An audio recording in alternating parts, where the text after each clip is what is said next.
രാഹുൽ മാങ്കൂട്ടത്തിൽ എത്ര ക്രൂരമായാണ് ആ പെൺകുട്ടിയെ വേട്ടയാടിയതെന്ന് ഇപ്പോൾ കേരളം തിരിച്ചറിയുന്നുണ്ട്.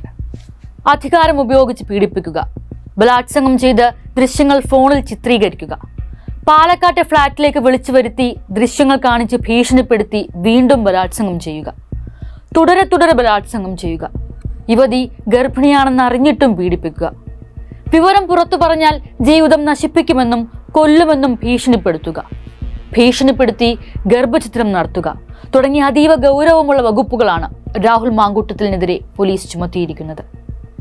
വിഷയം പൊതുമധ്യത്തിൽ വന്നപ്പോൾ മുതൽ ഹൂ കെയേഴ്സ് എന്നും, വെളിപ്പെടുത്തൽ വന്നപ്പോൾ പരാതി എവിടെയെന്നും, പരാതി വന്നപ്പോൾ നിയമത്തിന്റെ കോടതിയെന്നും, വാചക കസർത്തിലും PR ഗിമ്മിക്കിലും പിടിച്ചു നിൽക്കാൻ ശ്രമിക്കുന്ന ഒരു പത്തരമാറ്റ് ക്രിമിനൽ.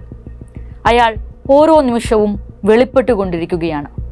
ഇത്രയും ഞെട്ടിപ്പിക്കുന്ന വെളിപ്പെടുത്തലുകൾ പുറത്തു വരുമ്പോഴും, ഇത്തരം ഒരാൾ പൊതുമണ്ഡലത്തിൽ തുടരുന്നതിൽ പ്രതിഷേധമുയരുമ്പോഴും, 2 കാലം കുത്തി നടക്കാൻ കഴിയുന്നതുവരെ ഇലക്ഷന് വേണ്ടി വീട് കയറിക്കൊണ്ടിരിക്കുമെന്ന് പൊതുസമൂഹത്തെ ധാർഷ്ട്യത്തോടെ വെല്ലുവിളിച്ച രാഹുൽ പക്ഷേ പെൺകുട്ടി പരാതി നൽകിയ വാർത്തയറിഞ്ഞു മുങ്ങി.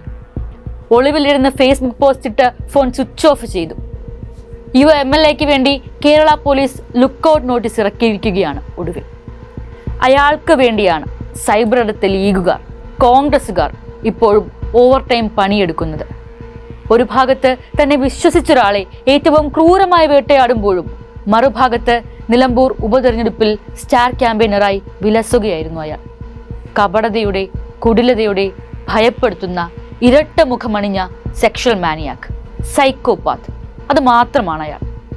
ഇനിയും ആർക്കെങ്കിലും സംശയമുണ്ടെങ്കിൽ അവരെയും സൂക്ഷിക്കണം, ഭയക്കണം.